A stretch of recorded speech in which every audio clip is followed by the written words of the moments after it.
शिरोडकर जी, Samajwadi party के विजय शंकर जी, राष्ट्रवादी party के शिरोडकर जी, शिंदे जी, हमारे जमाल भाई, आप पार्टी से संदीप जी, हमारे जिला के अध्यक्ष कालू बुद्रलिया साहब, हमारे सीपीआई के शिवधर जी, सारे पक्ष के यहाँ पे साथी, नीचे मेरे सभी पार्टी के सिपाही, ये बात एकदम सही है। मैंने लगभग सभी के भाषण सुने। आदरणीय अजीत भंडारी साहब, जब घर पे संकट आता है और जब घर के 4 लोग भले अलग अलग काम करते हैं, लेकिन जब घर पे संकट आता है तो सारे लोग एक हो जाते हैं। उसी तरीके से जब देश पे संकट आया तो संकट आते वक्त जब सारे लोगों ने इंडिया का गठबंधन बनाया तो हमने ये देखना और सोचना, सारी चीजों को हमने बाजू में रख दिया और जब गठबंधन बनाया तो हमने समझा कि ये सब एक परिवार है।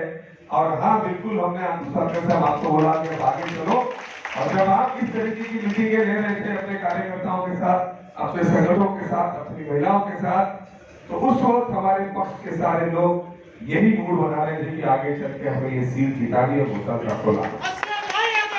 आगे लोगों से मीटिंग कर रहे हैं, हम लोगों के पीछे मीटिंग कर रहे हैं, लेकिन हमारा हेतु, हमारी ईमानदारी एक ही थी। आज मैं यहाँ बैठे हुए सभी लोगों को ये कहना चाहूँ कि हम एक परिवार हो गए। एकदम सही बात है, किसी का नाम कार्यालय है, किसी का नाम शाखा है, लेकिन ये दोनों जगह पे काम लोगों की मदद करने का ही होता है, लोगों का साथ देने का नहीं। अरे बात बिल्कुल भूल जाओ। और ये मतदार संघ में जहां तक का मेरा जो सोच है, यहाँ पे जब भी कोई जीता तो ज्यादातर भारतीय जनता पार्टी का ही सांसद जीता और शिवसेना की ताकत पे जीता, ये मैं कहना चाहूंगा। और उसके बाद अगर यूपी को हराया तो यहाँ पे कांग्रेस और राष्ट्रवादी की ताकत से हम लोगों ने यहाँ पे भारतीय जनता पार्टी को जो हराने का काम भी किया, चाहे वो उस वक्त गोविंदा जी हो, चाहे संजय नेहरू जी। 2 चीजें हम समझने की बात है। ये आज देश के अंदर जब हमारी बातें होती है, कुछ होता है, तो कभी ना कभी बहुत जमाने से हम एक दूसरे के साथ रहे, लेकिन इसी परिस्थिति इस देश में उन लोगों ने लाया जिन लोगों को जो है उंगली पकड़ के सिखाने का काम कभी बाला साहब ठाकरे ने इस महाराष्ट्र की धरती पे किया था।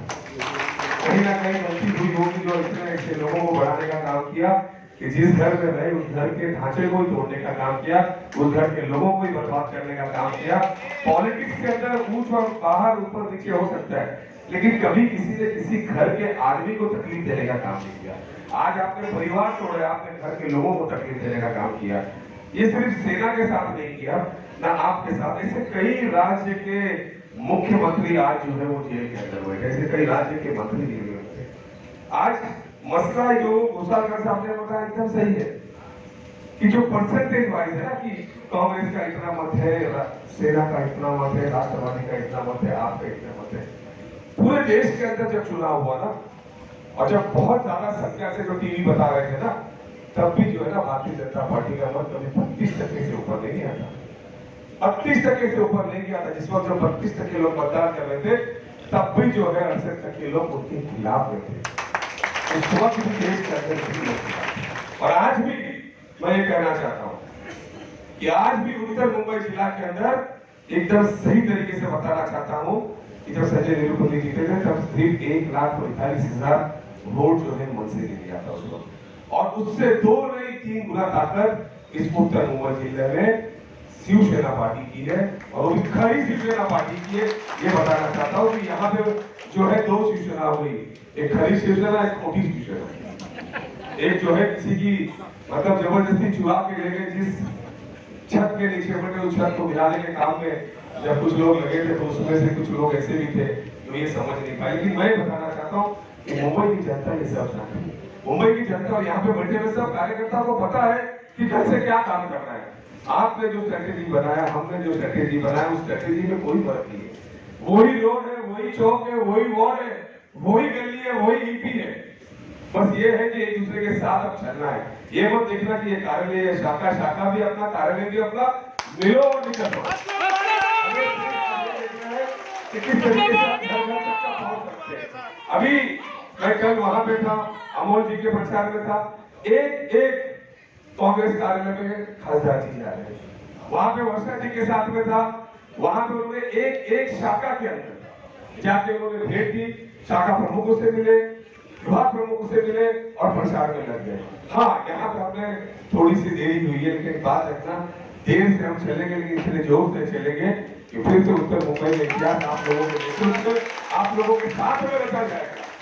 इसमें कोई दो राय नहीं। मुझे पता है आज यहाँ पे इतने सारे लोग बैठे हैं और ये यहाँ से निकलने के बाद कल से सिर्फ अगर 15-15 घरों में एक पहला राउंड अपने प्रचार का शुरू करेंगे, अपने उम्मीदवार का शुरू करेंगे और उसके बाद में आने वाले कुछ दिनों के अंदर अभी बैठ के हमने घोषालकर साहब जी के साथ में बैठ के पूरी रैली की तैयारी, पूरी रूट की तैयारी, यहाँ से मीटिंग होने के बाद में मेरे ख्याल से उच्चकल गाँव बसता है, कोडविलकर जी और ये सब के जगह कहाँ बैठे वो इम्पोर्टेंट नहीं है, जीत रहा है, उनको हराना है, ऐसे लोगों को भगाना। इतना बड़ा उत्तर मुंबई जिला और भारतीय जनता पार्टी के पास एक उम्मीदवार नहीं, बाहर से लाने हो, जिले में रहने वाले 25 लाख आदमी, उसमें एक आदमी आपको मिल नहीं रहा है। हमारे पास तो पहले भी उम्मीदवार था उत्तर मुंबई का और अभी भी है वो उम्मीदवार उत्तर मुंबई का ही है और यहीं पे जन्मा, यहीं पे रहा और यहीं पे अपना नेतृत्व किया। कोई जीते कोई हारे, लेकिन रहे लोगों की समय समस्या सारी यहीं से उठाई। आज ये सोचने की जरूरत है हमारे यहाँ पे जितनी जो महिलाएं हैं, जितने हमारे जो भाई हैं, सारे पक्ष के लोग आए, ये मत सोचना कि बहुत जल्दी कोऑर्डिनेशन हो जाएगा। सारे लोगों के नंबर ले लिए गए, सारे लोगों का ये किया गया है, वॉर रूम भी शुरू किया जाएगा, सारी चीजें चली जाएगी। लेकिन यहाँ बैठे हुए सारे कार्यकर्ताओं से ये कहना चाहूंगा, ये मत सोचना कि मुझे मैसेज आया नहीं आया। आपको पूरे इस डिटेल से किस दिन कैंडिडेट का रूट कहां से निकलेगा वो पूरे वीक का बता दिया जाएगा, कहां पे सभा होगी वो आपको बता दिया जाएगा। इंतजार मत करना कि मेरे को मैसेज आएगा, मेरे को फोटो आएगा। सभी पार्टी के लोगों को ये कहना चाहता हूं कि ये लड़ाई भूषण पाटिल जी की नहीं, ये लड़ाई देश की, ये लड़ाई संविधान की लड़ाई, हमारी नाइट की पार्टियों को दूर करने की है। ये पहली बार ऐसा सौभाग्य होगा या दुर्भाग्य हो गया, जो भी भाग्य है, कि देश के अंदर ऐसी परिस्थितियां आती है। देश के अंदर जो है कोई आदमी सुकून से रह नहीं सकता। देश के अंदर ये नहीं समझ में आता कि आगे जाके कल क्या होगा। देश में ये समझ में नहीं आता कि ये बिजनेस करने वाला आदमी कल रहेगा कि नहीं रहेगा, इसके ऊपर क्या कार्रवाई, इसकी कोई सुनवाई होगी नहीं होगी, ये किसी को पता चल नहीं रहा। आज हमारी यही मांग है पूरी जगह पे, अब हर पार्टी के लोग, मैं तो कह रहा हूँ कि कल हमने जब युवा सेना की मीटिंग किया और युवा सेना में जब मीटिंग करने के बाद मुझे ऐसा लगा ही नहीं कि हमारा कभी अलायंस था या नहीं था। ऐसा लगा था कि हमारा अलायंस पिछले 25 साल से था और उनका कभी था ही नहीं। यानी इस तरीके से कार्यकर्ता एक दूसरे से मिल के साथ में, क्योंकि बहुत सवारे भर हमने एक दूसरे के साथ ऑपोजिशन में काम किया है, अभी हम साथ में काम कर रहे हैं, तो साथ में काम करते से सिर्फ एक ही ध्यान रखना है कि हमें देश बचाना है, हमारे लोगों को बचाना है, हमारे परिवार को बचाना है और शांति देश में लाना है और सबसे बड़ी बात है हमारी संविधान बचाना है।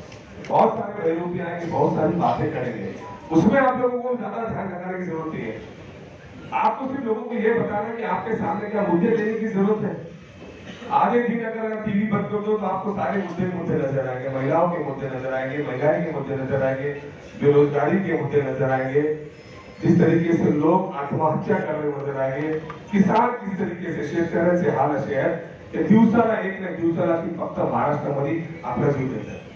आज पूरे देश के अंदर किसानों को जिस तरीके से मारा गया, किस तरीके से उनके ऊपर गोली चलाई गई, किस तरीके से उनको जेल में डाला गया, आज आवाज उठाने वाले कई कई सालों से जेल के अंदर सड़ रहे, क्योंकि उन्होंने सरकार के खिलाफ बोला, उनके ऊपर गलत गलत कानून बना के उनको अंदर डालने का काम किया। आज हरियाणा के अंदर जो है कोई भी उस पार्टी का आदमी प्रचार नहीं कर सकता है। आज पंजाब के अंदर किसान वाले जितने भी जगह है, चाहे महाराष्ट्र में ग्रामीण एरिया में, आज कोई भी भारतीय जनता पार्टी और उनका आदमी जाके प्रचार नहीं कर सकता है, बगैर पुलिस के तो घूम ही नहीं सकता है। आज 70% पुलिस जो है वो लोगों के काम नहीं आ रही है, खाली उनको जो है वो सेवा देने का काम करके उनको प्रोटेक्शन देने का काम कर रही है। एक एक उनके आमदार के पीछे, एक एक उनके कार्यकर्ता के पीछे 5-5, 10-10 जो है पुलिस लगी हुई है और साधारण आदमी का जो है जेब काटा जा रहा है, साधारण आदमी को जो है वो मारा जा रहा है, पुलिस स्टेशन के अंदर एफआईआर नहीं है। ये परिस्थिति इस देश के अंदर है। मुझे ये अवामी भाषण नहीं करना है, मुझे यहाँ पे बैठे हुए सभी कार्यकर्ता, सभी पक्ष के कार्य यहाँ पे और बहुत ही अच्छे इसमें स्ट्रॉन्ग बेस के अंदर महिला ने जो हमारी शिवसेना के अंदर है, उसका एक समस्या इस मुंबई शहर के अंदर बहुत ज्यादा है, इसको नाकार नहीं सकते, इसको ना नहीं बोल सकते। एक एक घर में जाना है, एक एक महिला को बताना है कि जो छोटे मोटे जो पैसे आपने बचाए थे वो कहाँ गए, आपके बैंक के खाते कहाँ गए, आपका जो कभी कमाता था उसको जो पैसे बचते थे जो आप अपने बच्चों या उसके लिए लगते थे वो कहाँ गए। सोने की बात तो सोने में भी सोच नहीं सकते, इतना महंगा हो गया। आप ये सोचे कि कभी इमरजेंसी हो गई तो क्या होगा। जो इतनी बड़ी बड़ी बातें कर रहे हैं उसमें से 1 लाख ये बता दो आज सरकारी नौकरियां इतनी खाली है, उसके अंदर कोई बोलने वाला नहीं है। 2.5 साल के अंदर आदरणीय उद्धव जी ठाकरे के नेतृत्व में इतनी बढ़िया सरकार इस मुंबई शहर में चलाई गई, इस महाराष्ट्र में चलाई गई, किसानों के कर्जे माफ कर दिए गए, गरीबों के आंसू पोंछने का काम किया गया, गरीब को खाना देने का काम किया गया, मजदूर का जो है मजदूरी देने का काम किया, छोटे छोटे व्यापारियों को मदद करने का काम किया, जिनके थक बाकी थे उनको जो है उनका थक माफ किया गया। मुंबई शहर में गरीबों के 500 फुट के नीचे जितने भी घर थे उनको जो है उनका घर माफ करने माफ करने का काम आदरणीय उद्धव जी ठाकरे और उनके नेतृत्व में हमारी सरकार ने किया। ये सारे काम गरीबों के आंसू पोंछने का काम इस मुंबई शहर के अंदर यही उद्धव जी ठाकरे जी की सरकार ने हम सब लोगों ने किया। ये लोगों को आपको जाके बताना है, हमारे बताए हुए काम को बताना है। उनको क्या है, उनके पास क्या है, हिंदुस्तान पाकिस्तान, हिंदुस्तान बांग्लादेश, उनको बताना ये जाति से वो जाति, उनको बताना यह बात कर रहे पाकिस्तान की चाइना की तो बात नहीं करते, चाइना देश के अंदर घुस गया दुनिया भर का तमाशा कर रहा है, कोई पूछना नहीं। ये सारी चीजें कौन बताएगा। हम आपस में स्पर्धा नहीं, हम स्पर्धा ये है कि अगर मेरा एक कार्यकर्ता 2 घर में जाता है तो उससे ज्यादा 4 कार्यकर्ता और घर में जाओ, लोगों के पास जाओ और इस सही बताया घोषणा कर साथियों ने महारा में काम किया है। आज मुंबई शहर के अंदर उत्तर मुंबई में कई ऐसे प्रोजेक्ट है जो रखे हुए और जो लोगों को भाड़ा नहीं मिल रहा है, बेचारे बगैर भाड़े के भी कहीं पे रह रहे हैं, ऐसे लोग तक पहुंचो और उनको लाके मतदान कराने का काम कराओ। मतदान कहाँ करना बोलने की जरूरत ही नहीं पड़ेगी, वो खुद ब खुद जो भी महाविकास अघाड़ी के जो भी कैंडिडेट होंगे, चाहे वो मशाल लेके खड़े होंगे, चाहे तुतारी लेके खड़े होंगे, या चाहे हाथ का फंसा होगा। आज की पब्लिक बहुत समझदार है, साहब आज की पढ़ाई को बताना नहीं पड़ता है। जब पक्ष का चुनाव और अंधेरी ईस्ट का चुनाव हुआ, 6 महीने के अंदर इतने भारी वोटों से हमारा शिवसेना का उम्मीदवार जीता।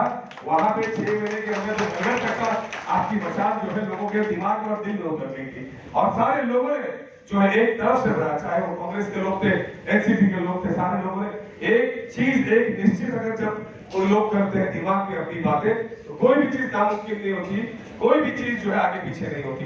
ये आप समझना कि जीत पक्की है, लोग अपने दिमाग में बना लिए, ये तो किस्मत है भूषण पाटिल जी की।